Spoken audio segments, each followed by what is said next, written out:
சரியா? இந்த மாதிரி அந்த எப்படி இதுக்குள்ளே இந்த கூடு கட்டி இருக்கிற இந்த புழு என்ன செய்யுது அப்படின்னா, இந்த கூடு மாதிரி இப்படி அந்த வண்டு வந்து கூடு இப்படி கட்டி இதில் இருக்கிற மட்டையை அரிச்சு இப்படி கட்டி இந்த மாதிரி இப்படி இதில் வந்து வச்சுட்டு போயிடும். அதுக்கப்புறம் என்ன சொன்னீங்கன்னா, அந்த இருக்கிற அந்த இது வண்டாக பூச்சா மாறி இந்த மாதிரி புழுவாக மாறி பாருங்கள் எப்படி புழு வெளியே வருது.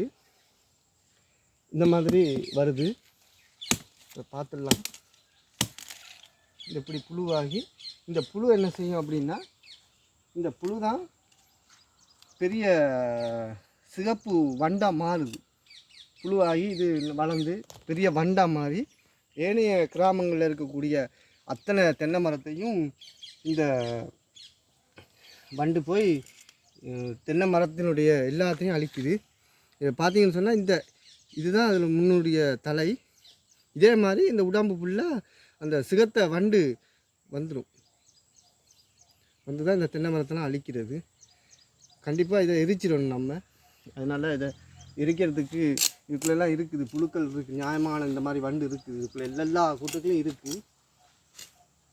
பல லட்சக்கணக்கான வண்டுகள். இந்த பாருங்கள், இந்த வண்டு இதான் அந்த வண்டு. இப்படி தான் அந்த வண்டு